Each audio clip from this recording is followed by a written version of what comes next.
Ya, sudah, sudah.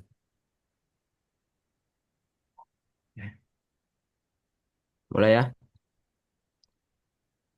Assalamualaikum warahmatullahi wabarakatuh. Waalaikumsalam warahmatullahi Nah, wabarakatuh. Selamat pagi teman-teman semuanya. Terima kasih udah hadir di Zoom kali ini. Kali ini kami ingin mempresentasikan terkait tugas ketiga kami terkait bisnis plan, tugas technopreneurship, yaitu tentang kerupuk paru. Sebelum mulai kita perkenalan dulu. Perkenalkan, nama saya Rifki Amanda Putra dengan NIM F1B02310024, dan saudara saya serta saudari saya silakan perkenalkan Kena- diri. Perkenalkan, nama saya Muhammad Yazid Zidan dengan NIM F1B02310015. Selanjutnya, Perkenalkan, nama saya Ahmad Firdia Hardian dengan NIM F1B02310032. Perkenalkan, nama saya Atika Elvina dengan NIM F1B02310041. Oke, seperti yang saya bilang, jadi di sini kita akan membahas terkait bisnis plan yang sudah kami susun dari awalnya ke bentuk ide dari produk kami sampai akhirnya, ya, semoga bisa terrealisasikan sampai akhir. Langsung saja tanpa berlama-lama kita langsung lanjut ke pembahasan yang akan dibahas oleh saudara saya Muhammad Yazid Jidan terlebih dahulu. Silahkan. baik, di sini ada beberapa materi. Yang pertama di sini ada dasar dan peluang bisnis. Yang yang dimana di sini yang pertama ada latar belakang. Yang dimana kerupuk paru adalah cemilan inovatif berbahan dasar paru sapi yang menggabungkan kelezatan dan kerenyahan dengan potensi pasar luas seiring tren konsumsi cemilan sehat dan praktis. Permintaan terhadap produk berbasis protein meningkat, namun pemanfaatannya masih belum optimal. Jadi, usaha kami ini mampu mendorong ekonomi lokal melalui produksi higienis, kemasan menarik, dan strategi pemasaran yang tepat. Kemudian tujuan, jadi usaha kami ini bertujuan untuk menyediakan cemilan bergizi berbasis protein hewani, meningkatkan nilai tambah paru sapi, mendorong pertumbuhan UMKM, serta membangun merek lokal yang kompetitif di pasar modern. Dan di sini kami juga mempunyai visi dan misi. Yang di mana di sini visi kami adalah menjadi ikon industri cemilan modern dengan produk berkualitas tinggi. Dan untuk misi kami menjaga keberlanjutan usaha, mengembangkan kualitas dan rasa, memperluas distribusi offline dan online, serta menciptakan inovasi rasa dan kemasan, serta menjalin kemitraan strategis. Selanjutnya,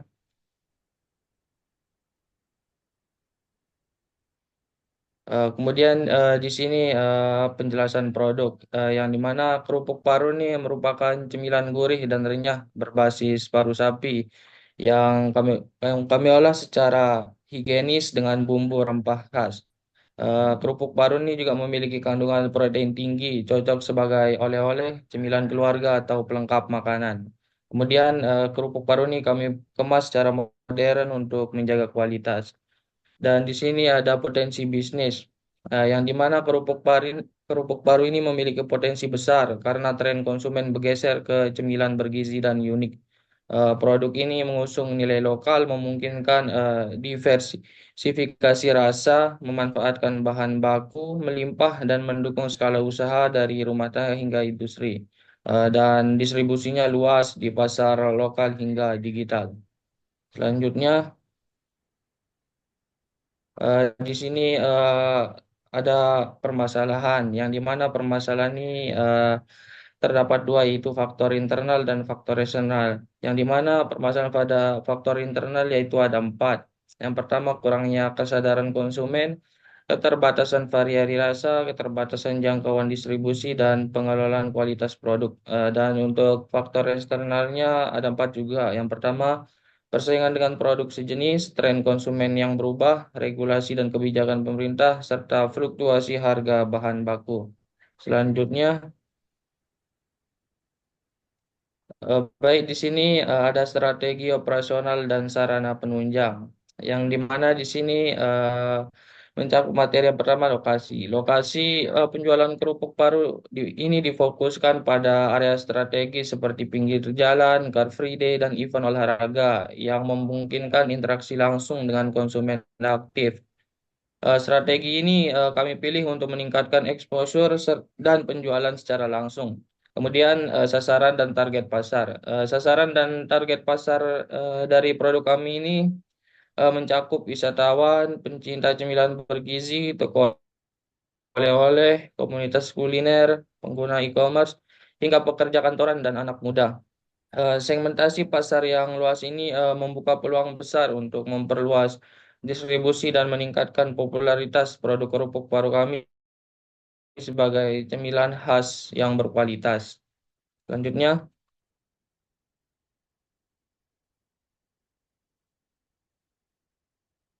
baik untuk materi ini akan dilanjutkan oleh teman saya.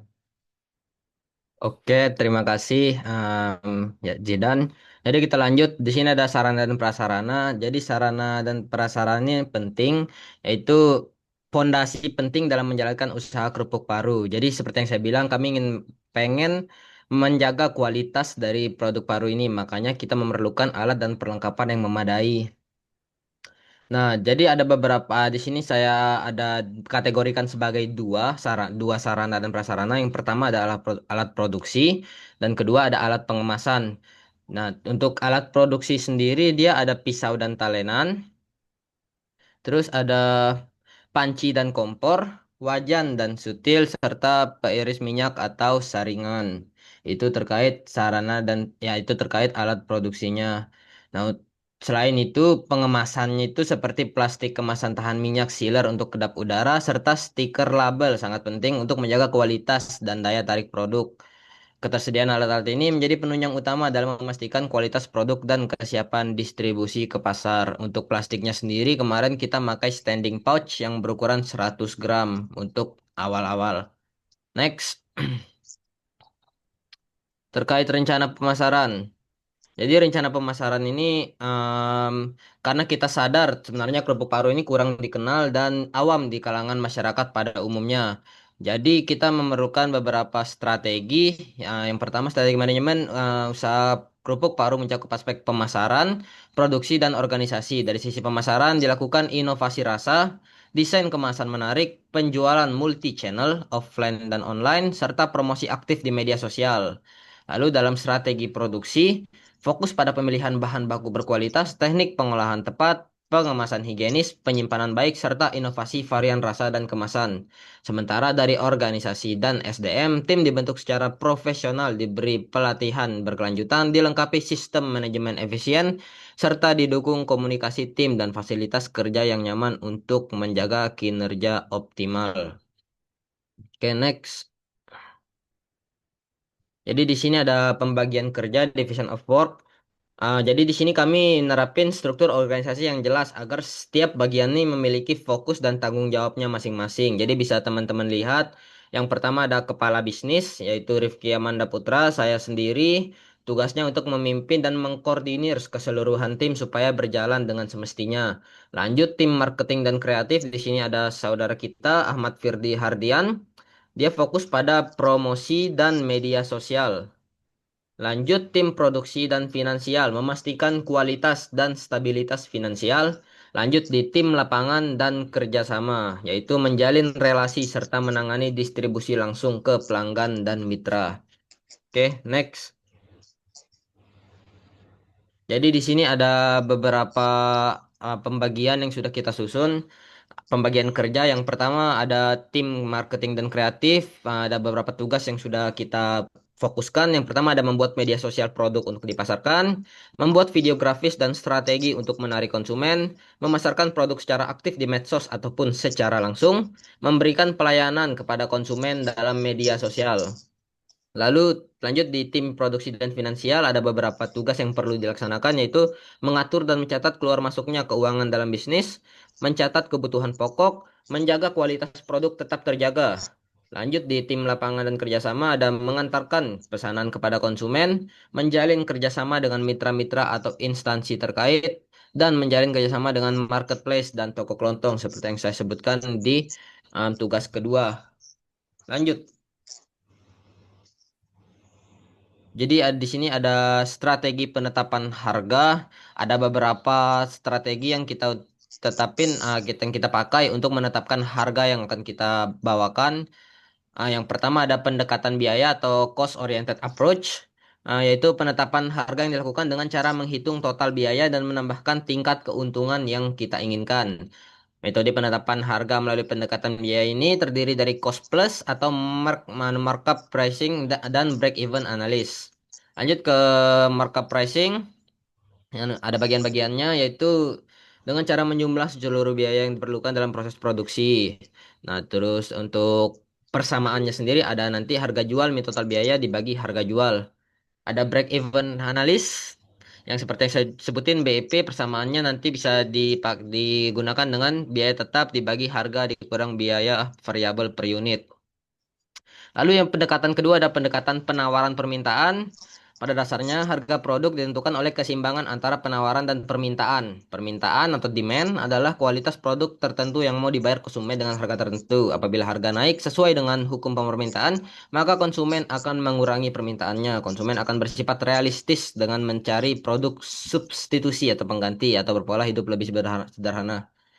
Lanjut ke metode customer oriented. Jadi ada beberapa metode ini kayak seperti price chopper, cari harga termurah. Yang kedua brand loyal, setia pada merek, status seekers. Konsumen membeli barang-barang dengan merek prestisius dengan harga berapapun, semakin tinggi harga menandakan status yang lebih tinggi. Ada service atau fitur server, bayar lebih untuk kualitas. Convenience shopper, bayar lebih demi kemudahan. Oke, next. Oke, selanjutnya pembahasan strategi pengembangan produksi dan analisa risiko akan dibahas oleh saudari kita Atika Elvina. Silahkan Atika Elvina. Nah, selanjutnya ada strategi pengembangan produksi dan analisa resikonya. Yang pertama ada rencana pengembangan produksi kerupuk paru. Di sini kita melakukan riset dan pengembangan produk. Kita melakukan analisis pasar, preferensi konsumen, dan pengembangan varian rasa dan kemasan. Kemudian ada pengadaan bahan baku. Kita mengidentifikasi pemasok paru sapi yang berkualitas, terus negosiasi harga dan jaminan pasokan. Terus ada produksi dan pengemasan, desain proses produksi efisien dan pembelian alat sesuai dengan kapasitas produksi. Terus yang keempat ada uji kualitas dan keamanan, pengujian kontaminan dan stabilitas produk untuk menjamin keamanan konsumsi. Terus yang kelima ada strategi pemasaran dan distribusi. Di sini ada branding, terus desain kemasan yang menarik, kemudian ada promosi melalui media sosial. Terus yang terakhir ada evaluasi dan pengembangan lanjutan, di mana ada evaluasi penjualan, pengembangan varian baru, dan peningkatan efisiensi produksi. Terus selanjutnya ada analisis resiko usaha dan antisipasinya. Yang pertama ada persaingan pasar. Solusi untuk persaingan pasar itu ada diferensiasi produk, inovasi, dan peningkatan kualitas. Terus yang kedua ada perubahan selera konsumen. Solusinya itu kita melakukan riset pasar secara berkala dan adaptasi produk.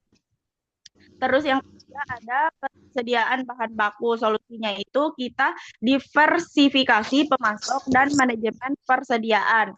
Kemudian yang keempat ada reputasi dan kualitas produk. Solusinya itu standar kualitas produk kita itu tinggi dan tanggap terhadap keluhan konsumen. Terus yang kelima ada regulasi dan kepatuhan.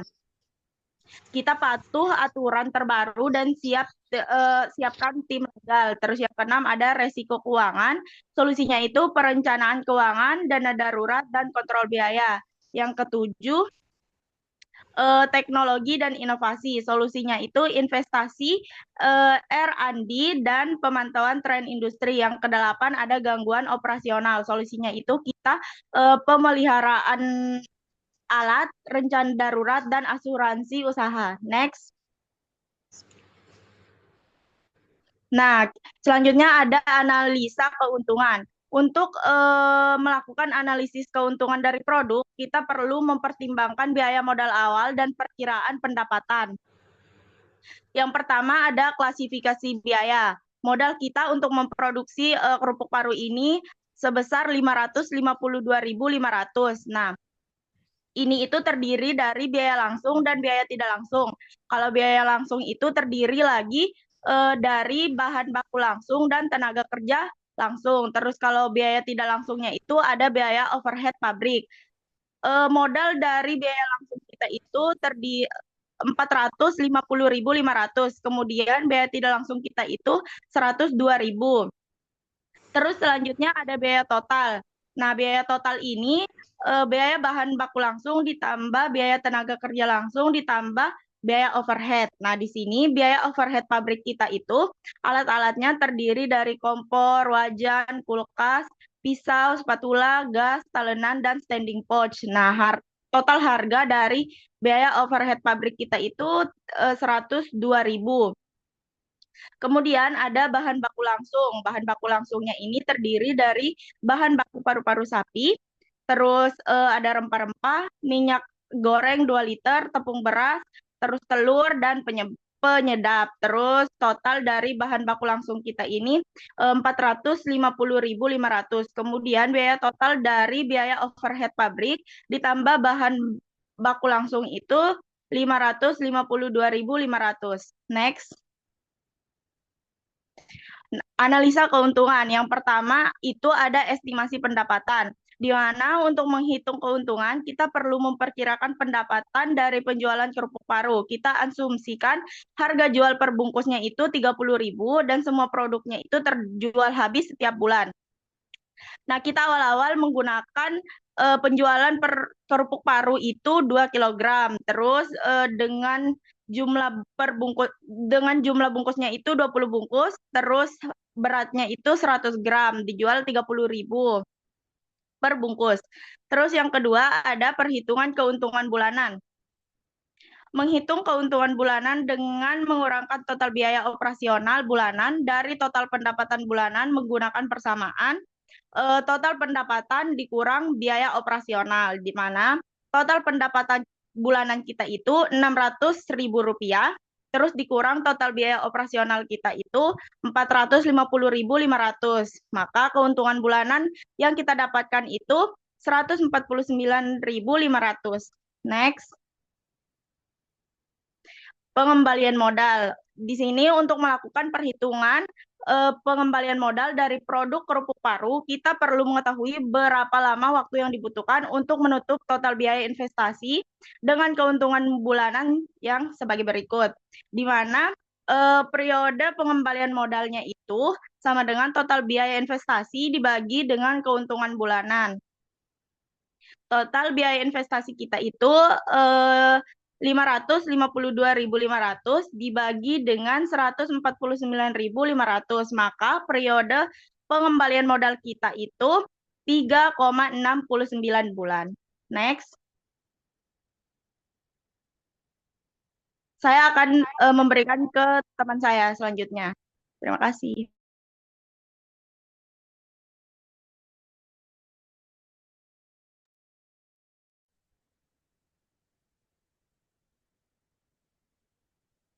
Oke, selanjutnya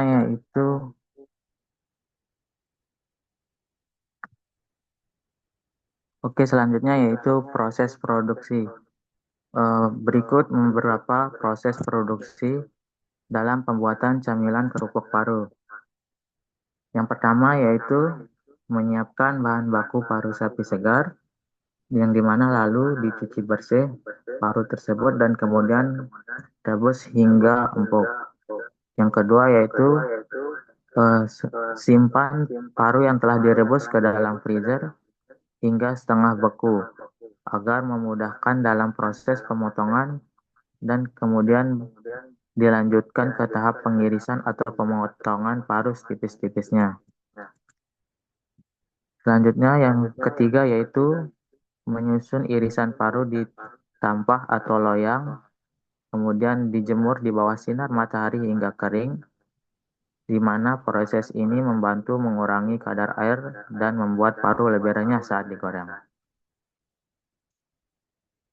Yang keempat yaitu proses dalam pembuatan eh, bumbu-bumbunya. Yang pertama, yang dimana yaitu menghaluskan bawang putih, ketumbar, kemiri, dan garam.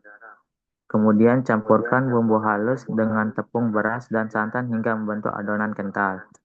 Yang kelima yaitu celupkan irisan paru kering dalam adonan pelapis hingga terlapisi merata. Panaskan minyak dalam jumlah banyak eh, kemudian goreng paru hingga berwarna keemasan dan teksturnya renyah. Lalu angkat dan tiriskan.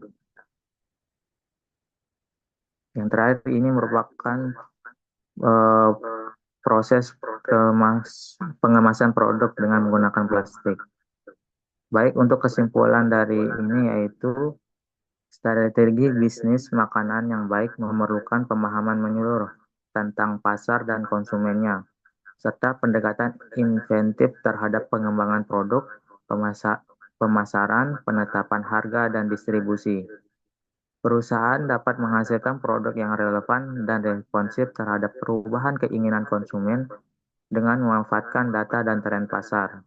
Pemasaran kreatif dan branding yang hebat berkontribusi pada citra dan loyalitas merek. Sementara penetapan harga yang tepat dapat menjangkau beragam segmen pasar.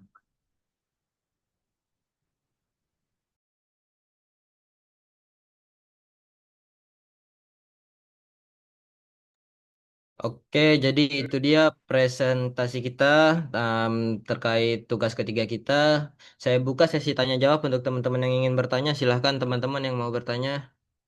Saya. Oke, Saya izin silahkan. bertanya. ah Silahkan saudara Trigunadi terlebih dahulu tadi.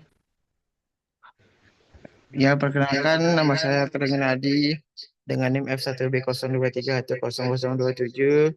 Saya ingin bertanya, apakah produk ini benar-benar dibutuhkan pasar atau hanya sekedar inovatif tanpa relevansi? Sekian, terima kasih. Oke, terima kasih. Pertanyaannya, apakah produk ini benar-benar dibutuhkan oleh pasar, atau hanya inovatif belaka dan bukan terkait relevansi ya? Oke, kita izin menjawab. Em, produk kita ini bukan hanya inovatif, tapi juga relevan dan memiliki potensi pasar yang jelas.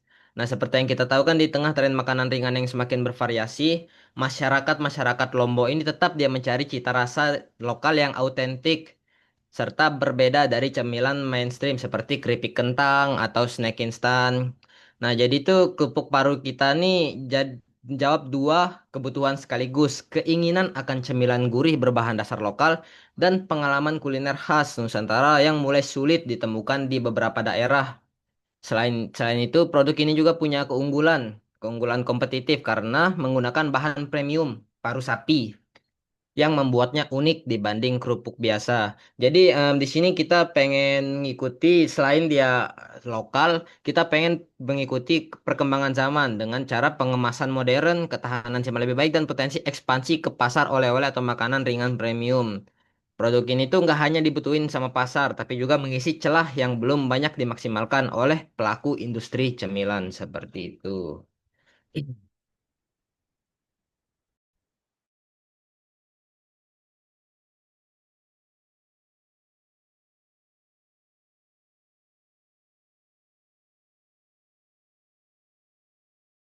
Ada lagi teman-teman yang mau bertanya? Saya, Oke, silahkan Saudara Andri. baik, perkenalkan nama saya Andris Sarul Gunawan Putra dengan NIM F1B0231036. Saya menanyakan bagaimana pendapat Anda seandainya produk ini gagal di pasaran dan apa faktor utama penyebabnya. Oke, terima kasih pertanyaannya. Bagaimana jika produk ini gagal dan apa faktor utamanya? Em, Mungkin ya, kalau misalnya kerupuk paru ini memang gagal, insya Allah tidak. Kemungkinan penyebab utamanya itu kurangnya edukasi sama promosi kepada konsumen. Nah, seperti yang kita tahu kan, kerupuk paru ini yang selalu saya bilang-bilang dia awam terkait di masyarakat umum. Maka dari itu kemungkinan penyebab utamanya itu kurangnya edukasi dan promosi terhadap konsumen. Kerupuk paru ini tergolong produk yang belum umum di semua daerah. Sebagian orang mungkin belum mengenal rasanya, atau bahkan ragu karena dia berbahan dasar paru. Kalau misalnya faktor lain yang kita omongin bisa berasal dari kurang optimalnya distribusi dan positioning produk. Misalnya kalau dipasarkan di tempat yang kurang tepat atau tanpa diferensiasi yang jelas dari kerupuk lainnya. Selain itu, karena berbahan dasar organik seperti paru, tantangan daya simpan dan pengemasan yang kurang higienis juga bisa mempengaruhi kepercayaan konsumen. Nah, jadi tugas kami di sini tuh yaitu fokus ke edukasi konsumen, menjaga kualitas dan daya tahan produk, ataupun pemasaran dan branding kita di produk ini supaya produk ini tuh tetap terpercaya dan dikenal. Bagaimana cara kita mengenalkan produk ini kepada orang-orang umum supaya mereka lebih percaya bahwa cemilan ini bukan hanya cemilan yang dikonsumsi sebagai pengganti lauk, tapi juga berkualitas tinggi dan juga dan juga memiliki manfaat yang banyak seperti itu. Nah, gimana Saudara Andri, aman? Baik, aman, aman. Oke, ada lagi atau kita cukupkan, Daya? Nggak ada lagi teman-teman? Nggak ada. Oke, saya anggap nggak ada ya. Kalau gitu, terima kasih teman-teman yang sudah bertanya terkait produk kita ini. Am, Apabila ada kurang, kami mohon maaf. Apabila ada saran, silahkan chat saja. Terima kasih teman-teman. Kami dari produk Kerupuk Paru pamit undur diri. Wassalamualaikum warahmatullahi wabarakatuh. Waalaikumsalam Waalaikumsalam warahmatullahi wabarakatuh. warahmatullahi wabarakatuh. On cam dong, on cam dong. Mau mana nih Baru on ada cam? masuk, Cuk. On cam dong, on cam dong. On cam dong buat anu nih. On cam teman-teman buat di screen